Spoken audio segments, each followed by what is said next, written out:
Et l'essentiel, c'est qu'on est là et que vous aurez votre podcast de la semaine, votre dose du week-end AB Show. Mika, comment il va?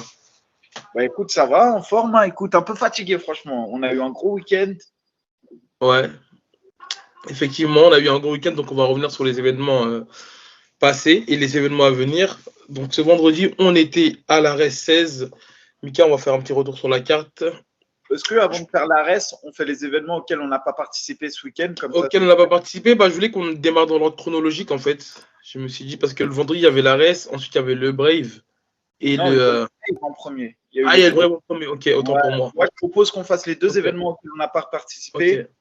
Donc, il y a eu le Brave. Je propose qu'on parle vite fait de la performance de Gemori et de Giroud. Tous les deux se sont imposés. Gemori, il fait le travail, il continue. Hein. KO au deuxième round sur un genou. Franchement, il fait le taf, hein, lui. Hein. Ouais, Aujourd'hui, il a 12-1. Après, le dernier adversaire qu'il avait affronté, je trouvais que c'était franchement très faible par rapport à ouais. lui. Là, il y a eu un peu plus d'opposition. Maintenant, c'est quelqu'un qui finalise ses combats. Il est sur 3 KO, 4 soumissions, 5 décisions. Sur ses derniers combats, il est sur les deux derniers, il a fini. Sur les deux d'avant, ça a été chaud pour lui parce qu'il était à décision partagée, mais il gagnait. Maintenant, c'est quelqu'un qui a 12-1 et c'est quelqu'un qui, pour moi, dans les 61 kilos, 66 kilos, peut aller chercher un petit hold-up s'il y a un UFC qui se prépare. Je te jure, il peut. C'est pas impossible. En tout cas, je sais que, enfin, quand tu me parlais de son adversaire qui était pas ouf, parce qu'il revenait de blessure. Je sais plus si c'était une blessure à l'épaule ou une blessure à la cheville. En tout cas, il en parlait un jour sur son Instagram, donc je pense il a fallu prendre des pincettes pour revenir petit à petit. Mais en tout cas, là, il enchaîne deux combats en moins d'un an, donc je pense qu'il est de retour pour de bon et je l'espère pour lui dans le MMA. Mais c'est vrai, à surveiller de près, à Nice, il a un très bon palmarès, donc à voir. Et il y avait un autre Français, Mika, sur la carte, c'était Ilyes Giroud qui lui aussi revenait de blessure. Ouais, d'une Euh, sale blessure même. Lui, il n'a ouais, pas eu de course. c'est Euh, ça. il revenait d'une sale blessure. Ça fait presque ça faisait 2 ans, jour pour jour, pratiquement qu'il n'avait pas combattu. Ça s'était traduit par une défaite à la décision que je trouvais archi serrée. C'était contre Sam Peterson. Le Sam Peterson, il est archi grand. Je crois que désormais, il évolue à l'UFC. Je suis pas sûr. C'est Ouais, il un me homme semble qu'il a signé dans l'UFC entre temps. archi maigre. Et en fait, c'était un combat de striker et ça s'était joué à la décision. Mais c'est vrai qu'il avait perdu ce combat. Et là, il est revenu après une sale blessure et il a fait le taf. Hein. Après, on le sait, hein, Giroud, il a l'habitude des grosses orgas. Il a combattu quand même au PFL. Il a fait le Brave à plusieurs reprises. L'un des premiers Français à avoir combattu au PFL, il me semble. Ouais, franchement, en plus, il n'avait pas affronté des mecs faciles. Même contre Mamedov, il avait perdu à la décision. D'ailleurs, ces deux combats au PFL, il les avait perdus à la décision partagée. Et il avait fait plutôt des beaux combats. Franchement, solide, le Giroud. Moi, je me souviens, pour moi, il était à son max, max, max. C'est quand il avait affronté ou XFN 15, Miroslav Sbark. Il avait fait une décision et il n'était pas facile, Miroslav. C'est un mec qui avait de l'expérience et tout. Et Giroud, il était sur, je crois, 13 combats ou 12 combats en victoire. Et il avait fait une bête de performance. En tout cas, c'est quelqu'un qui est habitué à faire des sorties à l'extérieur. C'est quelqu'un qui est habitué à combattre dans la cage. Et c'est quelqu'un qui a l'habitude des grosses organisations. Pour la petite histoire, il avait même été matché à un moment donné contre Damien Lapillus. Mais sa blessure faisait qu'il n'a pas pu revenir. Et là, maintenant qu'il est là, et on sait le Brave autorise parfois les combattants à combattre en France. Donc peut-être qu'un jour, Giroud, on le verra sur le plateau du RS ou sur le plateau français. Mais en tout cas, c'est l'un des 66 kilos ou 60, je ne sais pas si il combat 66 ou 70. 70, je crois, il est revenu là. Mais c'est l'un des plus solides en France dans cette catégorie et ça fait plaisir de le revoir. C'est ça, un bon retour. Donc, comme je disais tout à l'heure, on était à la RES. Juste dernière chose, Giroud, il évolue aussi, comme ça on profite, dans la team de Aldric. Boxing Squad. C'est un gars qui avait le pied entre Marseille et Nice et qui, pour des raisons professionnelles, travaille, je crois, sur Nice. Et donc, du coup, s'entraîne désormais chez Aldric, même s'il a été formé chez Foissard. Et d'ailleurs, dans son coin, c'était Aymar Guy. Et dans le coin de Guy-Maurice, c'était Fares Siem. Donc, il y avait une belle délégation qui est partie là-bas. Effectivement, il y avait justement deux partenaires d'entraînement à lui sur la carte de l'ARES, Virgile Hogan et Axel Sola. Donc, c'est un carton plein pour le Boxing Squad ce week-end. on va revenir sur la carte. Mika, il y a un combat qui t'a impressionné et il faut le préciser qu'il y a eu quand même 8 combats et 8 finishes. C'est la première fois que ça arrive, il me semble. Ouais. Malheureusement, il y a eu pas mal d'annulations sur cette carte, notamment Michael Grogu qui devait combattre contre l'adversaire qu'il avait affronté, Faisal Hussein, et il y avait aussi Alpha Sissoko qui devait combattre contre Kemayo, Freddy Kemayo. Donc on a eu pas mal d'annulations, notamment un de dernière minute qui a fait aussi polémique. C'est Hugo Guillon contre Donatello. Bon, on va pas rentrer. Ah ouais. À part si tu avais quelque chose à rajouter dessus.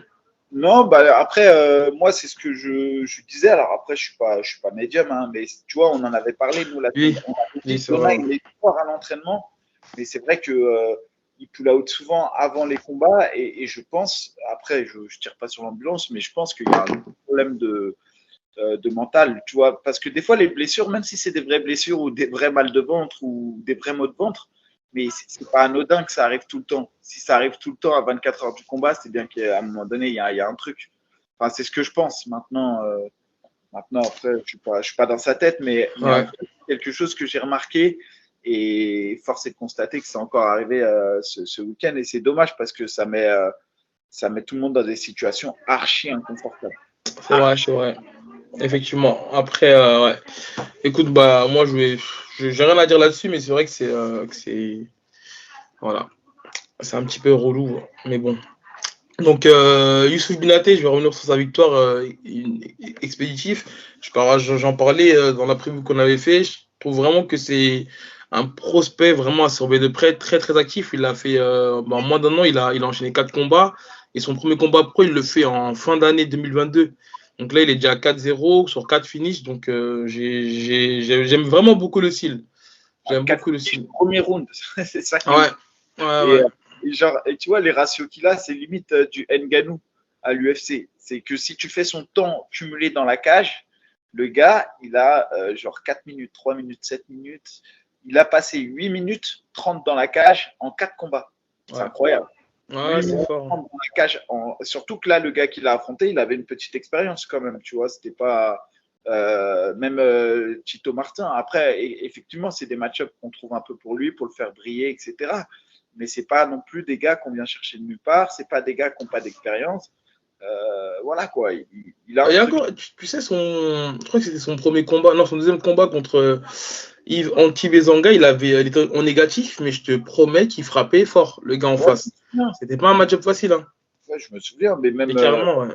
Non, non, je me souviens. Et après, il y a pas à dire, il fait le taf. Hein. Même quand Ouais. il a affronté je crois que c'était le Brésilien, Tito Martins, là, il avait fait un gros travail de sap avant de trouver la victoire. Mais non, non, franchement, il n'y a rien à dire. Franchement, il fait le taf. Après, clairement, on le construit un peu et c'est normal parce que c'est quand même quelqu'un qui fait une.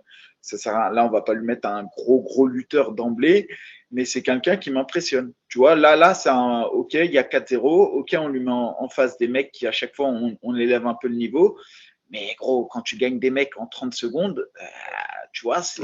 Mais il a demandé, hein. Il a demandé à Ouais, passer mais next level. il franchit les étapes par étapes et il fait le taf. Ce que je veux dire, il peut aller au-dessus, moi je pense. Maintenant, après, c'est toujours pareil, on ne sait pas ce qu'il vaut réellement au sol, et je pense que ça sera jamais sa discipline de base, mais la réalité, c'est qu'il frappe fort. Moi, je Là, le trouve, franchement, pour le voir évoluer, je le trouve quand même correct, hein. Tu sais, par rapport à un striker qui, de base, ce n'est pas son domaine de prédilection, je trouve qu'il évolue bien et qu'il a surtout une très très bonne défense. Et là, cette compréhension-là de la distance, il sent le danger venir et c'est ce que j'apprécie chez lui, chez Youssouf Binaté.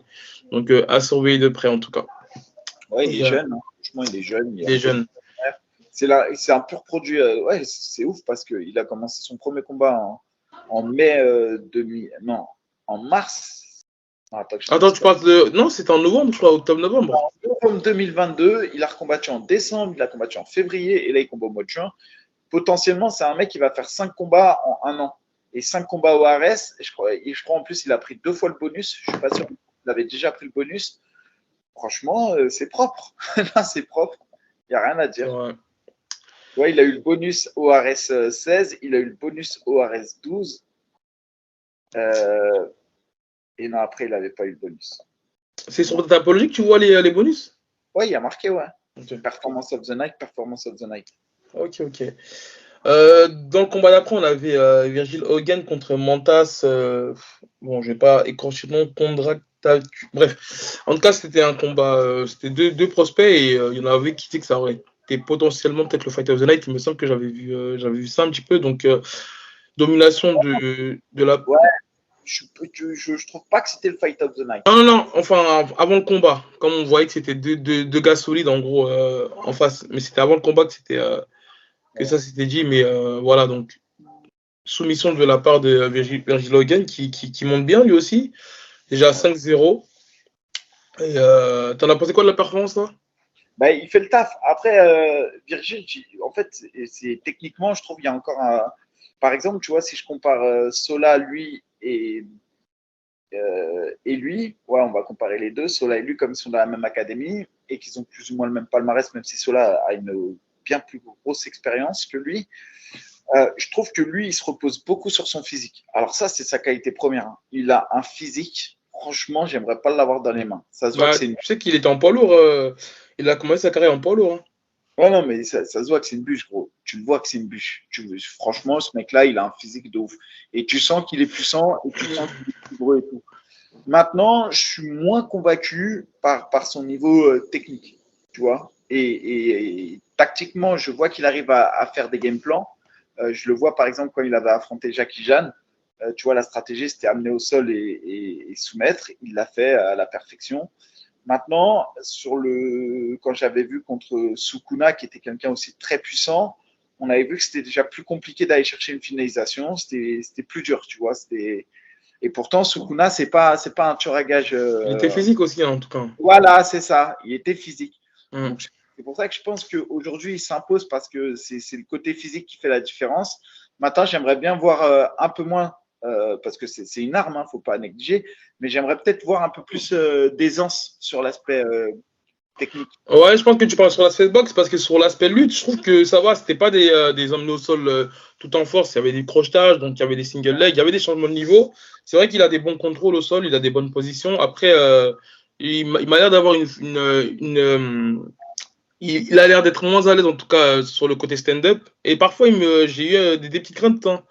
Ça, au premier round, je crois qu'il se prend un jab et tu as l'impression qu'il va faire l'ascenseur. En fait, non. Il m'a l'air d'être solide et de bien encaisser. Mais en tout cas, voilà, c'est une cinquième victoire au compteur. Ouais, il Donc, fait le taf. Hein. c'est ça. Il y a pas mal de prospects là qui commencent à émerger, en tout cas. Et c'est bien pour la suite, en tout cas. Ouais, il fait grave le taf. C'est ça. On avait Ilian Bouafia contre Carlos Graça juste après. Donc Ilian, je l'ai croisé, il m'a dit que j'ai intérêt de parler de lui, donc je vais dire mon avis. J'apprécie l'athlète, longiligne, très très belle boxe. Juste ce que je reproche, c'est que je trouvais qu'il était un petit peu trop sur le contre, en fait, durant le combat. Donc forcément, quand on est sur le contre, bah, il faut que l'adversaire en face puisse s'engager, ou alors il faut pouvoir provoquer l'adversaire pour derrière contrer. Donc en fait, je trouvais qu'il envoyait trop son bras arrière. Bon, ça c'est un peu plus dans l'aspect technique. Ah, c'est parce que ça a touché. Ça a touché, sauf que c'était pas C'est-à-dire, trop construit, tu vois. C'était pas trop construit. Et à un moment donné, en fait, ça a pris trop de temps. Et il a eu un knockout, un exactement. knockdown, un knockdown. Parce qu'on nous dit souvent dans les commentaires qu'on inverse les deux. Donc il a pris un knockdown dans le deuxième round. Donc j'ai eu un petit peu peur. Donc je trouvais qu'en fait, qu'il pouvait plus se simplifier la tâche, en fait. C'est exactement ça. Tu vois. Il s'est rendu la tâche compliquée. Maintenant, moi, j'ai parlé avec lui. Il m'a dit qu'il avait une blessure à la côte. Il s'était fait la côte 2 semaines avant et c'est pour ça qu'il n'était pas archi mobile et Ok. qu'il ne pouvait, par exemple, pas trop faire de sol. Et il avait aussi la crainte d'avoir des corps à corps. Donc, je pense que c'est pour ça qu'il garde à la distance. Maintenant, sur sa boxe, ce que je peux lui reprocher, effectivement, c'est de ne pas avoir assez ventilé. Tu vois, il touchait à chaque fois qu'il envoyait. Donc, en fait, on se posait la question de savoir pourquoi il n'accélérait pas. Et c'est vrai que le bras arrière, il l'a touché. C'était la clé du combat, le bras arrière. Maintenant, j'aurais voulu un travail un peu plus agressif sur le cadrage et plus de distribution dans la boxe. Après, ça restait un gros plateau, tu vois, pour le Harès. Je pense que c'est sa première, on va dire, grosse peut-être exposition, mais il avait déjà combattu au MAGP, mais c'était quand même pas. C'était le MAGP 3, je crois, c'était un peu Covid et tout. Là, il y avait du monde. Il y a aussi ça à prendre en compte. Maintenant, effectivement, je trouve qu'il va être très dangereux parce qu'il est archi physique. Je l'ai vu. Il a une boxe de ouf. Maintenant, il va falloir faire plus pour passer les étapes. Tu vois, quand tu vois qu'il a déjà 3-0, il évolue dans des KT, je crois que c'est la même que Virgil Hogan qui a 5-0. voilà, ça permet de situer un peu les deux. Et clairement, il y a des paliers à dépasser. Donc, il va falloir qu'il se construise petit à petit. C'est mon avis. Maintenant, C'est son ça. anglaise, elle est redoutable. Son bras Ouais, ben, arrière, ils ont ce. le bras arrière, il est vraiment dur. C'est ça, donc en tout cas, prometteur, très prometteur pour la suite. Ilian Boafia.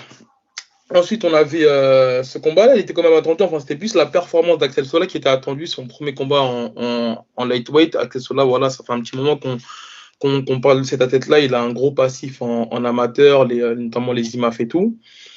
J'étais dans le public à ce moment-là et il y avait des gens qui parlaient, enfin, on échangeait de ça à ce moment-là et j'étais pas trop d'accord en fait avec l'avis de certaines personnes qui disaient que voilà, il n'était pas trop fan du style dans le sens où il faisait beaucoup d'erreurs. En fait, moi, je trouve que, je sais pas, mais il a quelque chose, Axel Sola, dans le sens où, bon, déjà, c'était sa première à 70 kilos, hein, parce qu'avant, il combattait en welterweight, donc c'était sa première Mais moi, je le trouve très polyvalent. Je le trouve très, très polyvalent, peut-être un petit peu trop fougueux, parce qu'à plusieurs fois, il envoie son adversaire au sol et tu vois qu'il se jette sur lui.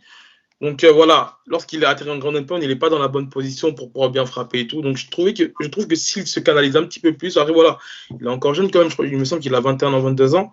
Je le trouve un petit peu fougueux dans sa manière de combattre.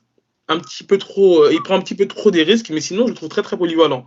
Il a une manière de bouger, une manière de se déplacer, une bonne mobilité au niveau du buste, j'aime bien. J'aime bien et après bah, il a réussi à finir le combat quand même en troisième round et le gars en face Mika il était solide. Je te jure moi en fait dès que j'ai vu le nom, l'origine et tout, je me dis c'était un faire-valoir mais j'en ai parlé avec Aldric qui disait que c'était un vétéran du TEF. En tout cas il était solide le gars, il n'était pas là en tout cas pour faire briller Axel Sola. Non, clairement, après, les mecs, ils n'ont rien à perdre.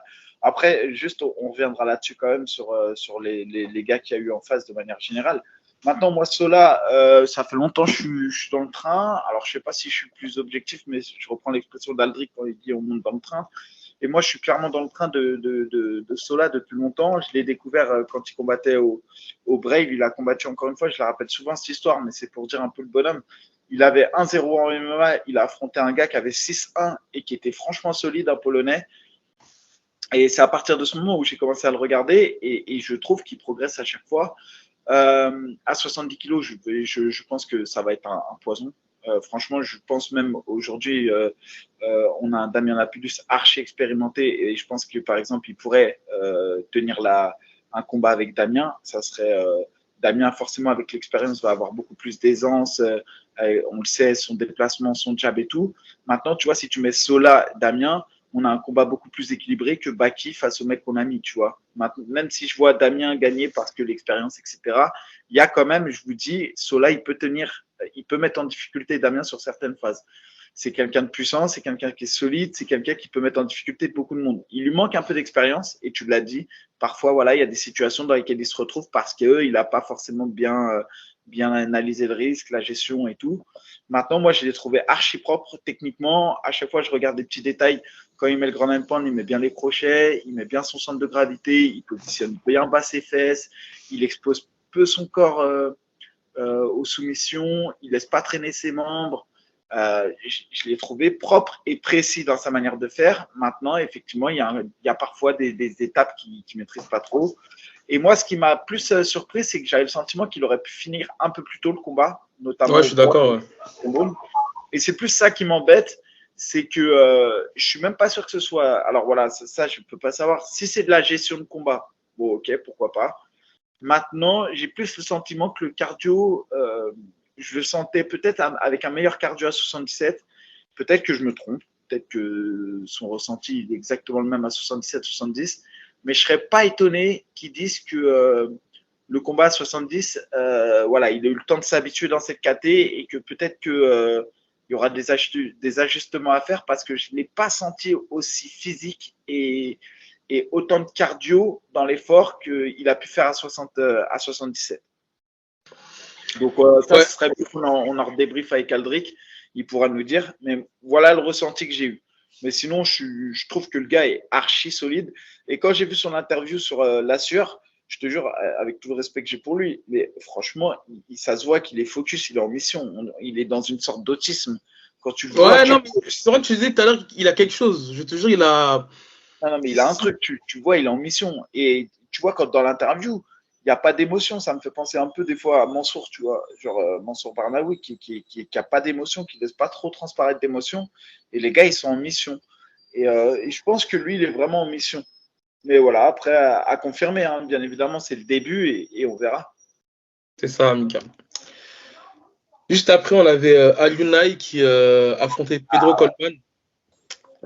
Content pour lui parce que malheureusement ces derniers temps c'était pas la grande fête. Hein. On rappelle qu'il avait battu Tona Kroll, finalement ça s'est fini par un no contest. Derrière il devait affronter William Gomis.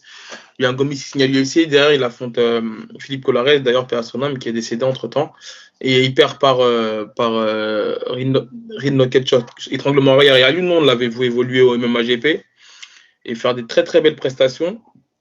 Et donc, du coup, là, c'était sa première, on va dire, grande organisation. Ares, il n'avait pas su, en tout cas, trouver s'exprimer. Donc là, je l'ai senti très, très bien dans le combat, explosif, beau striking et tout, beau relâchement.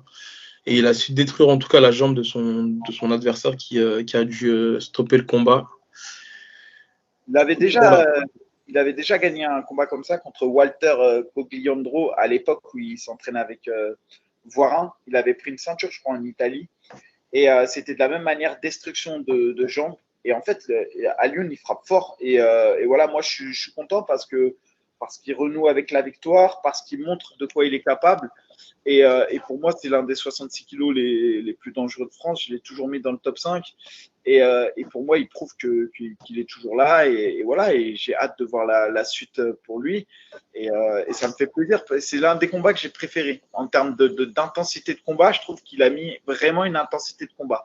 Il a vraiment eu une agressivité et j'ai trouvé même que c'était peut-être le plus agressif de tous les combattants lors du RS.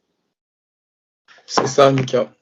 Donc, juste après, comme un event, hein, d'Agri Mavov qui faisait son retour. La dernière fois qu'il avait combattu, c'était il y a presque 2 ans. Le jour où j'avais combattu à la RS2, donc il faisait son retour. Après pas mal de blessures et il dit aussi un peu de démotivation. Donc voilà, en tout cas, il est de retour. Victorieux, il s'impose par TKO. Par TKO contre Geraldo De Freitas, qui est aussi un ancien de l'UFC. Ouais, c'est ça. 3 combats à l'UFC, son adversaire. Donc voilà, c'est confirmé qu'il fera la ceinture contre Tona Kroll, parce qu'en gros, là, Tona Kroll, depuis, il a connu que des succès à Arès, et sa seule défaite, c'était contre Ouais, il a perdu contre Alioune. Ouais, ah oui, ça a c'est été vrai. changé en décision. C'est ça, en no contest, ouais. En no contest parce qu'ils ont considéré que, alors que pour moi, c'est un truc d'arbitrage quand même. Mais bon, C'est ça, je suis d'accord. Mais c'est un autre sujet. Donc en tout cas, voilà, la ceinture devrait se faire entre les deux, et c'est bien parce qu'il a su évoluer entre-temps, Tona Kroll, il a su trouver facile. Du coup, c'est une ceinture intérimaire ou c'est une ceinture. J'ai pas suivi cette histoire. En tout cas, ça c'est dit à la conférence de presse, et Fernand, il n'a pas parlé de ceinture intérimaire. Il n'a pas parlé Parce que moi, j'ai assisté à une discussion en coulisses où Kroll, il taquinait Damien et Damien, il taquinait Kroll. Mais genre, ça se taquinait bien. Tu vois, genre, toi, quand ça sourit, mais ça lance des punchlines. Avec des mauvaises intentions. Ah, genre, ça s'est touché le biceps, ça s'est dit, ouais, moi, tu m'impressionnes pas, ouais, moi non plus, ouais, truc, j'ai hâte de t'avoir dans la cage, nanana. Ça s'est chauffé. Kroll, il a bien chauffé Damien, et Damien, il a bien chauffé Kroll. Et j'étais là, ça m'a fait rire. Et j'étais là, tu vois. Donc, c'est pour ça que je demande. Ok, non, en tout cas, sur la conférence, Fernand, il parlait de Daguerre contre Tona Kroll pour la saison prochaine. Après, on verra comment Damien, ça évolue, lui, son cas. De toute manière, c'est un peu bouché pour le Management Factory à 66, parce que tu as Damien, tu as Alioune, tu as Daguerre. Les trois, ils sont managés. Attends, Alioune, c'est pas 70 km, Mika 66, non? Ok. Ouais, c'est 66 Alioune. Ok. 66. Ouais, donc on verra comment. En tout cas, il n'y a pas que cette catégorie-là qui est bougée, justement. On va y revenir au main event. Baïsangour Shamsudinov contre Efren Escuredo. Mika, tu commences à rentrer dans la discussion, on y reviendra. On y reviendra. Donc, déjà, on va parler du main event. Qu'en as-tu pensé de la performance de Baki? Est-ce que. Bah, pareil, en fait, avec Baki, le problème, c'est soit il est archi fort, mais vraiment archi fort, soit c'est les adversaires qui sont mauvais. Et moi, je pense qu'il y a un peu des deux. Ça veut dire que je pense qu'il est bon, il est vraiment bon, mais tu vois, l'adversaire qu'ils lui ont mis, alors après, j'entends hein, que c'est pas Baki qui choisit ses adversaires, etc., que personne ne veut l'affronter et tout, mais et toi, tu veux l'affronter ou pas? commence pas. Escuredo, franchement, je l'ai pas trouvé au point. Franchement, on peut pas se mentir, il avait un cardio archi limité. Ouais. Il a survécu pendant 3 rounds. Il n'a pas donné un coup de poing presque. Il s'est fait manger. Après, voilà, il a fait le taf, hein, Beisangour. Je ne dis pas qu'il n'a pas fait le taf. Mais le Ouais. truc, c'est que franchement, on aurait espéré voir un peu plus de répondants, tu vois. Un peu plus Bah, de. Je sais pas Bah en moi. fait, honnêtement, moi je m'attendais pas à grand chose de la part de son adversaire parce il affronte il accepte le combat à 3 semaines et en plus c'est toi qui m'as envoyé la photo là Il disait qu'il pesait plus de 100 kilos. Ça veut tu dire le mec, vois. en 3 semaines, il a perdu 20 kilos. Tu Donc c'est vois, ça. Et en fait, du coup, vu que j'avais pas d'attente du côté des Friends, par contre j'avais une attente du côté de Baki, c'était de finir le combat dès le premier round. Voir aller grand max. Ouais, non, dès le premier round. Franchement, même pas deuxième round. Surtout comme on a vu que le combat il s'est entamé, la manière dont il a touché, et il lui manque ce petit truc-là, Baki. Parce que là, ok, le TKO, c'est bien, il finit le combat, mais c'est pas un TKO spectaculaire, tu vois. C'est pas une amenée au sol, position top mount, un gros coup de qui l'ouvre. Tu vois, c'est vraiment un TKO où il y a des petites frappes et l'arbitre il arrête parce que voilà, il n'y a pas de réponse du côté de son adversaire. Et voilà, je trouvais qu'il manquait ce petit truc-là qui fait que voilà, il éteint. Il éteint. Vraiment, du Après, mot éteindre, tu vois. à décharge de Baki, le mec, il avait jamais été finalisé par KO TKO avant ça. C'est Et vrai, c'est vrai. C'est donc ça, vrai. c'est quand même un truc à décharge. Maintenant, le mec, clairement, il est plus dans la fleur de l'âge. Il est clairement même, il pesait 100 kilos il y a 2 semaines. C'était un putain de short notice. Il est revenu, comment dirais-je, il vient du Brésil ou du Mexique, pardon. Il est venu en avion, une galère, quoi. Enfin, il y a le décalage Bah, horaire. en Il fait, a fallu qu'il se remette dedans. Enfin, je pense qu'il n'était pas prêt comme avant. Maintenant, il a quand même jamais été finalisé par bien KO. sûr. Mais tu vois, justement, en fait, c'est là où tu vois que je trouvais qu'il y avait vraiment des opportunités. Tu avais même l'impression que le gars, bah, il voulait bah, il a brêché souffrance. Hein. À plusieurs reprises, je trouvais qu'il y avait des ouvertures, que ce soit debout ou au sol. Et on va quand même souligner les beaux balayages de Baki. Franchement, c'est très très beau à voir. Et tu vois que le gars voilà, il restait au sol. Je pense qu'à un moment donné, voilà, il voyait qu'il y avait plus d'espoir. Et je trouve Même que là, voilà, Baki il là, aurait dû quand même en profiter pour vraiment faire une belle performance et voilà et refaire un beau highlight. En tout cas, voilà, il y a quand même de très belles choses à voir moi, là-dedans. les seuls hicks vraiment sur ce combat, ça a été les deux tentatives d'étranglement. Je trouvais que c'était trop bourrin. Il n'y avait pas les crochets qui étaient placés, il n'y avait rien. Tu peux pas étrangler quelqu'un comme ça. Tu vois ce que je veux dire? Ça n'existe pas. Et la deuxième chose, c'est quand il a mis son grand hand pound, il n'a pas crocheté avec ses jambes la main de son adversaire. Alors que son adversaire, il était en position quadrupédique et il n'est pas venu chercher la main de son adversaire entre ses jambes. Voilà, c'est des détails. Mais c'est des petites choses quoi, qui montrent que voilà, il y a encore des choses à faire. Sur la soumission, clairement, tu ne tentes pas un étranglement comme il l'a fait sans avoir mis les crochets. Clairement. Et à 2 reprises, il le fait. Donc voilà, les petits détails. Maintenant, c'est toujours pareil. Il survole quand même ses combats. Il n'a jamais été mis en danger. Ça aussi, c'est à noter quand même. Ouais. Mika, tout à l'heure, j'étais tranquille sans truc. Tout à l'heure, je prends la vidéo sans truc commercial, je reçois une photo. Et moi, j'étais tranquille aussi dans ma voiture Ouais. et je Et je, reçois une photo de toi qui m'envoie une photo. je t'appelle direct en plus à ce moment-là. Et bah, c'est dans le podcast King and the G. D'ailleurs, je n'ai pas encore écouté, mais en tout cas, sur le post, on voyait les ambitions de Fernand Lopez qui voulait clairement que. Attends, qui voulait clairement, qui veut clairement faire ce combat-là. Mika, honnêtement, ça t'étille un petit peu, non? Ça me fait rappeler un petit peu à GSP qui était qui est à la retraite et qui disait qu'il avait un petit peu de pression lorsqu'il entendait son nom cité de la bouche des combattants. C'est exactement ça. Par contre, ça, c'est vrai, quand ton nom il est cité dans un truc, t'as trop envie de dire, les gars, respectez un peu, tu vois. Maintenant, non, après, écoute, il n'y a pas de discussion d'amorcer. Pour l'instant, c'est une spéculation de fou. Ouais, vas-y, excuse-moi, ouais, vas-y. C'est une spéculation. Après, moi, j'ai vu, pour être honnête, j'ai vu Fernand et Benjamin après le RS vendredi soir. On a discuté. Mais on parlait pas de ça. On n'a pas parlé de Baki contre moi. On peut savoir de quoi vous avez parlé ou ça reste en off? Non, ça parlait comme ça, de ça. Non, je te parle des potentiels ou de tes demandes, s'il y en a eu. Non, il y a eu un échange autour du RS. Et du coup, on a échangé autour du RS. Forcément, je faisais partie des discussions. On a discuté, mais on n'a pas parlé de combat face à Baki. Ok. Maintenant, Lopez, il est bon aussi, tu vois. C'est son gars, Baki. Je pense que aujourd'hui, on voit un combat qui légitime un peu la hype qui est autour de Baki. Et il sait que le seul combat qui peut légitimer aujourd'hui en France, ça serait Mané vs Baki, qui n'est pas faisable du fait qu'il soit dans la même team de management, si j'ai bien compris. Non, team tout court. Ibra, Oui. il a avec Guillaume Pelletier et Baki, il avait Fernand Lopez dans le Ah oui, management. voilà, c'est ça, de la même team du facteur. Bref, et je pense que c'est ce qui complique. Maintenant, voilà, il y a aucune... Ok, donc là tout de suite, là, on va dire, c'est quoi ta position là-dessus? Est-ce que tu es vraiment clairement non sur ces morts ou tu te dis va falloir que je remette les gants, voir où est-ce que j'en ai et tout?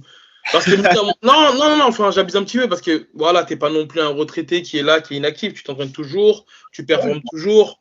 Voilà, je donc suis plus maigre qu'avant. Après, c'était la réalité, c'est que 77, c'est une caté qui est un peu pas dure pour moi, mais physiquement, je suis léger pour les sur la 77. différence. Ouais.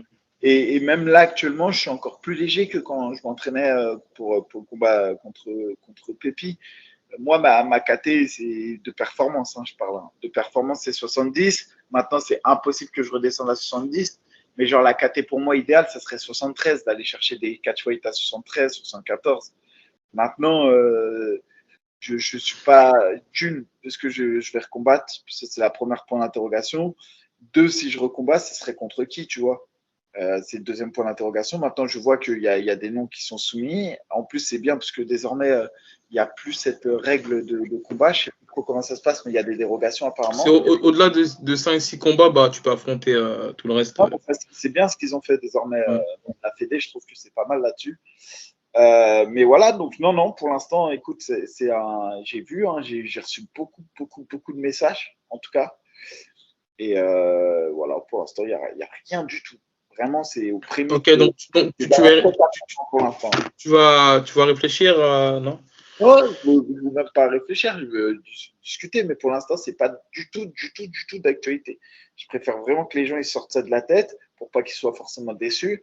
Et si ça arrivera, bah, ça arrivera. Mais franchement, il y a très peu de pourcentage de chance. Moi j'en espère que ça se fasse parce que quand tu laisses une petite porte ouverte, on dira ça se fait. C'est l'orgueil qui laisse une porte ouverte.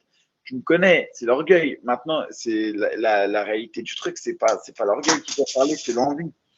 C'est ça surtout, parce que l'orgueil, il dit toujours oui. Après, l'envie fait que je serai prêt ou pas prêt. Et c'est ça surtout qu'il faut que j'arrive à sonder. Et c'est ça qu'il faut que j'arrive à avoir à tête reposée sans justement être autour de cette hype. Il faut que je me pose la question de savoir est-ce que j'ai réellement envie de le faire et si j'ai envie de remonter, est-ce que c'est vraiment contre lui?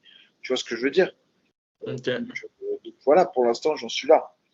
Ok, bah à voir. Moi, en tout cas, j'aimerais voir ce combat. J'aimerais voir. Non, en tant que spectateur, j'aimerais voir ce combat. Après, en tant qu'ami, ouais, bah, voilà, comme tu as dit, il faut que ce soit l'envie qui parle, la motivation. Pardon, il va venir avec un chèque à 100 000, et que je te dise, je vais y aller en poirier. Moi, je pense que s'il y a, comme il le dit souvent, c'est genre cette passation-là, on va dire, entre la jeune génération et l'ancienne génération, en tout cas, tu es en bonne position pour bien négocier. Ah ouais. En tout cas, si derrière leur ambition, c'est de faire briller Baki, sache que tu es en très très bonne négociation, en position pour négocier. Et peut-être installer Evie, tu fais comme non, attends, j'ai prévenu. Tu connais Poli ou pas dans Rocky? Poli, c'est le beau-frère de Rocky dans le film. Et tout le temps, il lui mange ses sous. Et toi, tu vas être malade, tu vas manger mes sous. Je vois venir ouais, c'est Lopez qui l'a envoyé. Non, j'étais pas au courant. Ah. J'ai vu la publication et je l'ai envoyé à Mika. Directement, je t'ai appelé. Et donc voilà, parce qu'il y en a qui sont un petit peu trop parano dans les commentaires. En tout cas, voilà, à voir. Moi, en tout cas, j'aimerais quand même voir Mika sortir par la grande porte avec une petite ceinture. Baki, je l'aime beaucoup, c'est un ami, c'est un partenaire d'entraînement, donc on verra bien comment ça va se faire. Il y a quand même une petite annonce, enfin une grosse annonce, une très très bonne annonce qui a été annoncée il y a quelques semaines, maintenant 2 semaines. C'est le retour de Claire Lopez pour la ceinture en fait du Rising le 30 juillet, donc dans tout juste un mois. Elle affrontera Seika Izawa. Donc c'est dans la catégorie des 49 kilos. Japon au Rising. Ouais, c'est une fille qui a jamais perdu, la japonaise. Elle a 10-0. Maintenant, elle a un palmarès un peu construit comme souvent ils font au Japon, mais ça reste solide. Et c'est une grosse, grosse grappleuse, la japonaise. Donc, ça va être un combat un peu de style, en opposition de style, puisqu'on sait que Claire, elle a plus de facilité en pied-point. Elle évolue dans une team, la Great Britain Top Team là, de Brad Pickett, là, qui est solide. Maintenant, voilà, on va voir. Ça va être franchement, c'est un gros combat pour elle. Hein. Ceinture du Rising, c'est pas n'importe quoi non plus, surtout chez les féminines là-bas. Donc, hâte de l'avoir performé. Et je voulais revenir aussi sur un événement qu'il y a eu à Montpellier, pardon, plus exactement même à Pérol. Je voulais saluer la performance de 3 gars qui étaient là-bas. Alors, attends. Il y a eu Driaï de Roubaisien, de la team Aoudina, de la team Mustafa Aida, etc., qui a gagné et qui s'est. Abdelrahman. Ouais. C'est Driaï, non son Ouais, son nom de famille, c'est ça, ouais. Voilà. Ensuite, on a aussi un gars de la bonne école, mais j'ai pas envie d'écorcher son nom. Oh, c'est bon, on a l'habitude, Mika, tu fais y aller. Non, attends, je veux pas écorcher son prénom parce que sinon, en plus, j'ai pas le droit de l'écorcher quand même, ce prénom. Attends, vas-y, je te laisse faire et après, je reprends le prénom. Non, en tout cas, moi, j'allais juste te dire qu'on devra recevoir Claire parce que c'est quand même un événement. Et il faudra juste qu'on arrive à s'organiser parce que, comme tu l'as dit, elle s'entraîne à Londres, à Londres, là, dans British Top Team, il me semble. Donc voilà, il va falloir qu'on la reçoive avant son combat. On la recevra pour mettre la lumière sur elle. Même Nora, peut-être, on la recevra. On fera une session 100% féminine. Pour revenir sur le combattant que je voulais mettre un peu en lumière, c'est Malek Benoussa de la team de la bonne école qui s'est imposé dans son combat. Donc félicitations à lui, mon gars. Très solide et hâte de le revoir. Ensuite, il y avait celui que j'aime beaucoup, moi, c'est Maxime Dumas de la team Afoissard qui avait perdu contre, tu sais, Morgan, notre pote Morgan lors du MAGP et qui l'a sur son combat face à Jérémy Cochet. Donc voilà, c'était les 3 que je voulais saluer et qui ont combattu sur cet événement qui est passé un peu inaperçu. Mika, je crois qu'on a fait le tour. Attends quand même, il y a l'annonce quand même, c'est un banger. Manon Fiorot contre Rose Namajunas pour le Common Event de l'UFC Paris.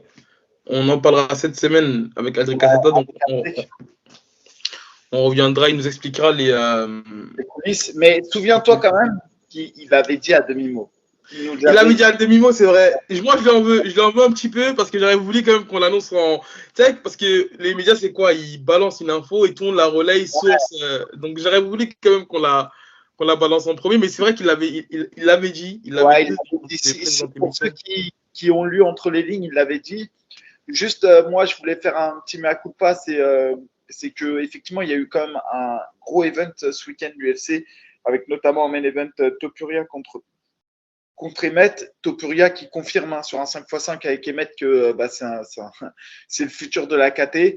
Malheureusement, on n'a pas eu le temps de débriefer avec AB, mais voilà, juste pour ceux qui arrivent et qui ne suivent pas forcément encore l'UFC et tout ça, qui débutent, allez suivre ce gars-là. Topuria, c'est vraiment solide. La semaine prochaine, on va faire un débrief. AB, il l'a dit, on va faire un débrief pour l'UFC de la semaine prochaine parce que forcément, on a Benoît Saint-Denis qui combat sur la carte face au plus gros défi de sa carrière contre Ismaël Bonfim. Benoît Saint-Denis, il y a un film qui est sorti sur RMC. Je vous invite à aller le voir, c'est incroyable.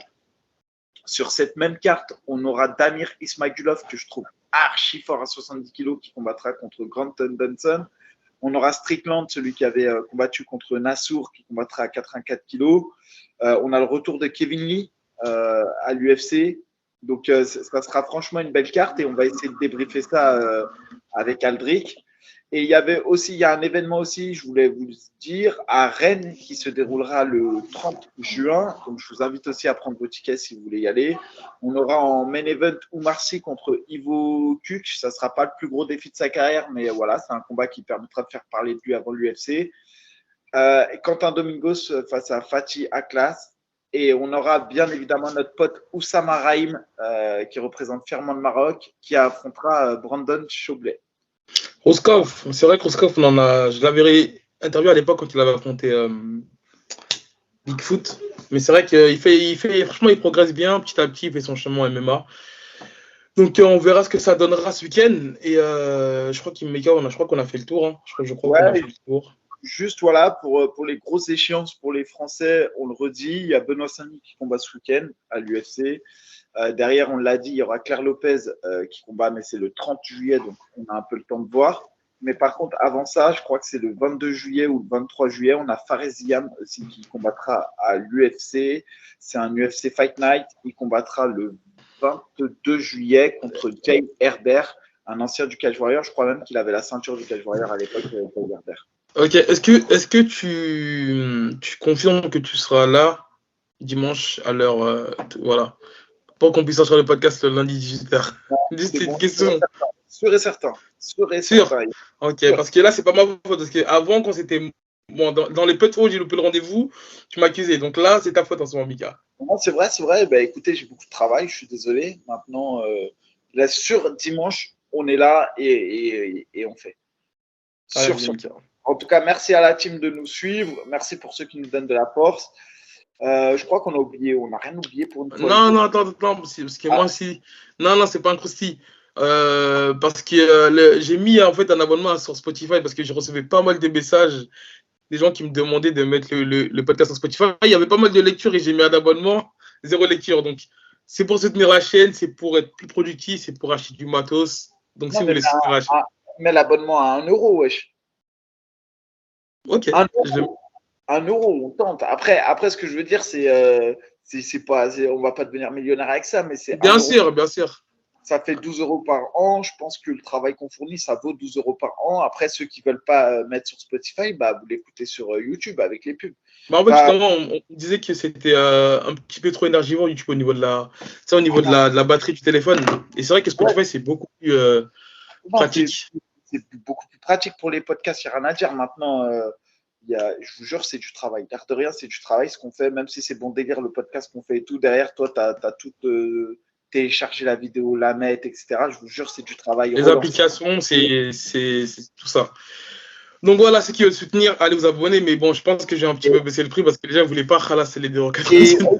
Parce que moi, j'ai reçu 1 milliard de messages. Et je comptais sur toi. Non, pour autre chose.